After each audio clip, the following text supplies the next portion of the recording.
Welcome back. मेरा नाम है हुमा सरदार और आप देख रहे हैं डीपी विद टेक प्रॉफिट। आज हम बात करने वाले हैं कि फॉरेक्स ट्रेडिंग होती क्या है। सबसे पहले फॉरेक्स की बात कर लेते हैं। तो फॉरेक्स की डेफिनेशन आपके सामने लिखी है कि ग्लोबली किसी भी चीज़ को जब आप बाय करते हैं, सेल करते हैं मार्केट में, या उससे प्रॉफिट जनरेट करते हैं चीज़ को ख़रीद के या बेच कर, वो चीज़ आपकी मार्केटिंग कहलाती है। यहाँ पर मैंने आपके सामने लिखा है कि स्टैंड किस चीज़ के लिए करता है। फॉरेक्स का मतलब है, फॉरेक्स दो लफ्ज़ों से मिलकर बना है। एक है फॉरेन, दूसरी एक्सचेंज। फॉरेन यानी कि बाहर की कंट्रीज़ के साथ जब आप कोई भी एक्सचेंज करते हैं किसी चीज़ का और उससे प्रॉफिट जनरेट करते हैं, मुल्क के अंदर जीडीपी बढ़ाते हैं, अपना ग्रॉस डोमेस्टिक प्रॉफिट बढ़ाते हैं, तो यहाँ पर ये जो जीडीपी एक टर्म आप इंक्रीज़ कर रहे होते हैं, ये सारी चीज़ें जो है वो इंटरनेशनल स्टैंडर्ड्स के साथ जुड़ी हुई हैं, जिस वजह से इसको फॉरेक्स एक्सचेंज कहा जाता है। कि इतनी बड़ी मार्केट है कि 7 ट्रिलियन जो इसका डेली का वॉल्यूम होता है वो जनरेट किया जाता है इस फॉरेक्स मार्केट के अंदर। ठीक है, और इसका पर्पज़ यही होता है कि आप इन्वेस्टमेंट कर सकते हैं डिफरेंट सेक्टर्स के अंदर। ठीक है, डिफरेंट सेक्टर्स यानी कि गवर्नमेंट सेक्टर में, या फिर आप कोई टेक कंपनीज़ में, किसी भी सेक्टर में इन्वेस्ट करते हैं तो ऑब्वियसली कंपनी भी उस चीज़ से प्रॉफिट बनवाती है, आपके पैसे को इस्तेमाल करके मज़ीद ग्रो करती है और फिर आपको उसका कुछ परसेंटेज शेयर किया जाता है। यहाँ पे फॉरेक्स फैक्ट्री किस तरीके से काम करती है, देखें, ये पेयर्स के अंदर काम करती है। पेयर्स को कहते हैं जोड़े को। ठीक है, अब जोड़े के अंदर काम कैसे करती है, यानी कि एक करेंसी, फॉर एग्जांपल अगर यूरो है, दूसरी करेंसी जो है वो डॉलर है, तो करेंसीज आपको पता है, जैसे पाकिस्तान की करेंसी पीकेआर है, इंडिया की आईएनआर है, इस तरीके से यूरो और यूएसडी करेंसीज हैं। ठीक है, एक यूरोप की करेंसी है, दूसरी अमेरिका की कंट्री की जो करेंसी है। आप इन दोनों को जब एक्सचेंज करते हैं, यानी कि एक खरीदते हैं दूसरी बेच देते हैं, दूसरी खरीदते हैं एक बेच देते हैं, इस तरीके से इनका रिलेशन बनता है। यहाँ पर आपको दो टाइप की करेंसीज मिलती हैं, पहली जिसको बेस करेंसी कहा जाता है, दूसरी जिसको क्वाड करेंसी कहा जाता है। मैंने यहाँ पे एग्जांपल में लिखा हुआ है, फॉर एग्जांपल अगर आपके पास सेट लिखा हुआ है यूरो यूएसडी, तो यूरो यूएसडी के अंदर पहली करेंसी हुआ जो यूरो है, तो यूरो आपकी बेस करेंसी है। इसी तरीके से सेम नेक्स्ट ऑप्शन के अंदर अगर आपके पास यूरो यूएसडी के पेयर के अंदर सेकंड करेंसी यूएसडी है, तो आपकी कोड करेंसी यूएसडी है। अगर यहाँ पे होता यूएसडी टू यूरो, तो फिर आपकी सेकंड जो करेंसी बनती है वो यूरो बनती थी। ठीक है, तो इसके बाद यहाँ पे नोट में नीचे लिखा है कि ऑलवेज वर्क्स इन पेयर, ये कभी भी जोड़े के बगैर काम नहीं करती है। एक चीज़ खरीदेंगे तो दूसरी लेंगे ना, इसी तरीके से जो एक आप बाय करेंगे और दूसरी सेल करेंगे। बात कर लेते हैं कैटेगोरिकल क्लासिफिकेशंस की कि ट्रेड करता कौन है भाई। तो सबसे पहले तो देखिए सेंट्रल बैंक्स करते हैं, वो सेंट्रल बैंक्स जो किसी भी मुल्क को चलाते हैं। ठीक है, मुल्क का जो मेन बैंक होता है, स्टेट बैंक ऑफ पाकिस्तान है जैसे, तो यहाँ पे आपकी जो करेंसी मैनेजमेंट करते हैं और जो मॉनेटरी पॉलिसीज़ बनाते हैं, ये वो बैंक्स हैं। इसके अलावा कमर्शियल बैंक्स हैं, जो छोटे मोटे बैंक्स हैं जो आपको एक्सचेंज की ऑफर्स देते हैं। ठीक है, कॉर्पोरेशंस हैं, बड़ी बड़ी कंपनीज हैं जो यहाँ पे इन्वेस्ट करती हैं अपने पैसे को ज़्यादा ग्रो करने के लिए। कंपनी ज़्यादा ग्रो होती है तो उसके बाद रिटेलर्स आते हैं, हम जैसे लोग, इंडिविजुअल्स। ठीक है, जो पर्सनली ट्रेड्स कर रहे होते हैं या कोई खुद डायरेक्ट कंपनी के बगैर जो है वो अपना डायरेक्ट लिंक कर लेते हैं ब्रोकर्स के साथ और फिर इंटरनेशनल मार्केट में ट्रेड करते हैं। एक्सलेंस की, क्या ऐसा क्या यूनिक है इस मार्केट में जो इसको सारी मार्केट से मुख्तलिफ बनाता है। बिटकॉइन की, कमोडिटीज़ की, फॉरेक्स की, स्टॉक्स की, जितनी भी मार्केट्स हैं सबके अंदर ये इतना हाई पे क्यों है, तो देख लेते हैं।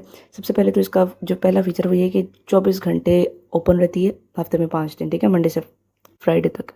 जो सैटरडे संडे होता है वो इंटरनेशनल मार्केट में काउंट नहीं होता है, कहूँ मंडे टू फ्राइडे के लिए एक टाइम पीरियड सिलेक्टेड है। उसके बाद अगर मैं डिसेंट्रलाइजेशन की बात करूँ तो ये ट्रेड करती हैं ओटीसी के अंदर। ठीक है, वन टाइम कमांड के अंदर ये काम करते हैं, मीन्स कि किसी के भी अंडर नहीं है, कोई भी आपकी करेंसी को ऑन नहीं करता। आपका पैसा है तो ये आप ही का है, जब चाहें आप निकलवा सकते हैं, जब चाहें आप अपना जो है अमाउंट डिपॉजिट कर सकते हैं। ठीक है, तो ये किसी के अंडर आपकी कोई भी इन्वेस्टमेंट नहीं है। नेक्स्ट बात करते हैं फॉरेक्स कंपोनेंट्स की। अच्छा, जैसे मैंने पहले बात की थी कि यहाँ पे हर चीज़ जो है पेयर के अंदर काम करती है, तो यहाँ पे आपको 4 तरीके के पेयर्स मिलते हैं। वैसे तो नॉर्मली 3 है, चौथा जो है मैं बताती हूँ कमोडिटीज़ है। तो देखिए, फर्स्ट ऑफ ऑल तो मेजर पेयर है। मेजर पेयर आपका कोई भी वो जोड़ा है, वो पेयर है जिसके अंदर आपको डॉलर मिल जाता है, यूएसडी मिल जाता है। सेम इसी तरीके से अगर मैं माइनर की बात करूँ तो माइनर के अंदर जो है वो एक्सक्लूड कर दिया जाता है डॉलर को, मीन्स के डॉलर को निकाल दिया जाता है, इसमें डॉलर नहीं होता। ठीक है, यहाँ पे 2 करेंसीज होती हैं, दोनों मेजर ही करेंसीज होती हैं, मीन्स कि दोनों के अंदर डॉलर नहीं होता।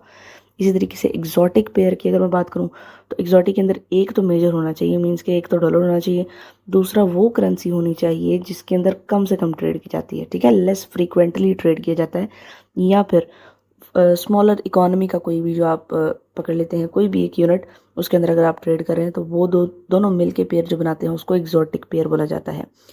लास्ट पे है कमोडिटीज़। कमोडिटीज़ को मैं पेयर तो नहीं कहूँगी, लेकिन कमोडिटीज़ को पेयर के अंदर भी ट्रेड किया जाता है। इनफैक्ट पेयर के अंदर किया जाता है, लेकिन इसके साथ अल्टरनेट करेंसी लगती है। फॉर एग्जांपल अगर आपने गोल्ड खरीदना है तो ज़ाहिर है आप मार्केट में पैसा लेके जाएंगे, पैसा देंगे तो गोल्ड मिलेगा। इसी तरीके से इंटरनेशनल मार्केट में आपको डॉलर्स पे करने पड़ते हैं, गोल्ड खरीदने हैं तो आपने डॉलर पे करना है। यूनिकनेस की बात हो और अट्रैक्शन की बात ना हो तो बात कुछ जमती नहीं। अट्रैक्शन के अंदर इसके लिए क्या क्या चीज़ें, देखिए सबसे पहले तो ग्लोबली एक्सेसिबल है कि पूरी दुनिया में आप जहाँ पे भी हैं, आप जिस भी कंट्री में बैठे हुए हैं, आप वहीं से इसको ट्रेड कर सकते हैं, ठीक है।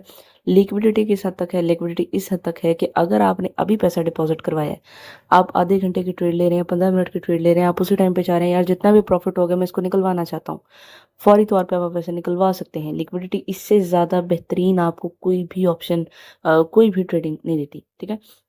लेवरेज की अगर मैं बात करूँ, अच्छा लेवरेज में आपने कंफ्यूज नहीं होना।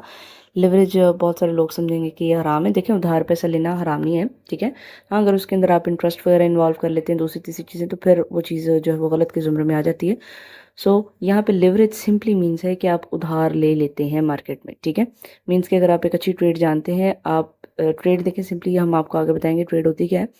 तो अगर तो आप अच्छी ट्रेड करना जानते हैं तो आपका ब्रोकर आपको थोड़ा उधार पैसा भी दे देता है कि देखिए ये पैसा मुझसे उधार ले ले, मेरे पास पड़ा हुआ है, ठीक है, आप इसे ट्रेड करें, जितना भी आप मुनाफा कमाएंगे उसका कुछ परसेंटेज आपने मुझे देना और बाकी परसेंटेज आप ही के पास होगा। सो ये होती है leverage. Last but not the least for today, यहाँ पे हम बात कर रहे हैं एडवांटेजेस क्या क्या हैं इस मार्केट में आपको काम करने के लिए। देखिए लो एंट्री बैरियर्स हैं, आप जितनी भी अमाउंट से काम करना चाहें आप कर सकते हैं। डिफरेंट ब्रोकर्स के पास डिफरेंट अमाउंट्स, इवन कि मैंने $1 से भी ट्रेड होती देखी है। अगेन रिकमेंडेड नहीं है बट ये जस्ट आपके नॉलेज के लिए है। उसके अलावा डाइवर्स ऑप्शंस है कि आप एक नहीं किसी भी चीज़ के अंदर ट्रेड कर सकते हैं, major pair, minor pair, exotic, इस तरीके से बहुत सारे डाइवर्सिफिकेशन मिल जाती है आपको। आपको दोनों साइडों पे जो प्रॉफिट है वो होता हुआ दिखाई देता है। फॉर एग्जांपल अगर आपने एक चीज़ खरीदी है, आप उसको बेचेंगे आपको मुनाफा होगा।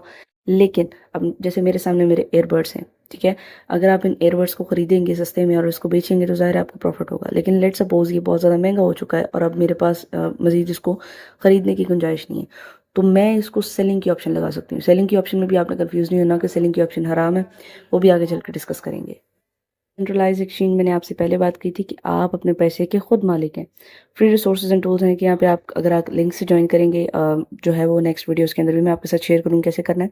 तो आपको डेमो अकाउंट मिलता है, डेमो अकाउंट के अंदर आपको फ्री ऑफ कॉस्ट अमाउंट दी जाती है जिस पर आप ट्रेड सीख सकते हैं। एक चीज़ याद रखनी है कि इस पूरे कोर्स के अंदर, पूरे सिनेरियो में आपने जो जो काम करना है वो डेमो अकाउंट पर करना है, ताकि आप नुकसान भी करें तो अपने डेमो पर करें और अगर प्रॉफिट भी करें तो अपने डेमो अकाउंट पर करें। इससे आपको ज़्यादा अच्छी लर्निंग भी होगी और इंशाल्लाह इन फ्यूचर नेक्स्ट अच्छी अर्निंग भी होगी। लास्ट पॉइंट है, यहाँ पे हेजिंग की आपको ऑप्शन मिल जाती है। हेजिंग की ऑप्शन क्या होती है? हेज होता है किसी चीज़ को बैलेंस करना। फॉर एग्जांपल मेरे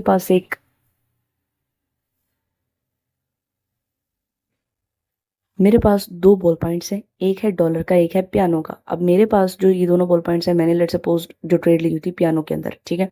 अब मुझे पता था कि पियानो का एक जो बॉल पेन है वो आज 10 रुपये में है, कल 11 रुपये में सेल होगा। अब आने वाले दिन में वो नेक्स्ट जो है वो अमाउंट उसके नीचे गिर रही, वो 9 रुपये में आ गया। लेकिन मुझे इतना समझ में आया कि अगर ये नीचे गिरा हुआ है तो जाहिर सी बात है डॉलर भी नीचे गिरा हुआ है। अब वो डॉलर वाले को मैंने एक सेम अमाउंट से, जिस अमाउंट से मैंने पियानो बाई किया था, लेट सपोज 1000 रुपीज़ में अगर बाई किए हुए थे, सेम अमाउंट के साथ मैं 1000 रुपीज़ के डॉलर के बॉल पॉइंट्स खरीद लूँगी, ठीक है। सो जैसे ही मार्केट ऊपर जाएगी, मुझे एक साइड से अगर लॉस भी होता है तो मुझे दूसरी साइड जो है वो प्रॉफिट दी जाएगी। मज़ीद नेक्स्ट क्लास में, नेक्स्ट वीडियो के अंदर और ज़्यादा अच्छी चीज़ें क्लियर करेंगे। तब तक के लिए खुदा हाफिज़।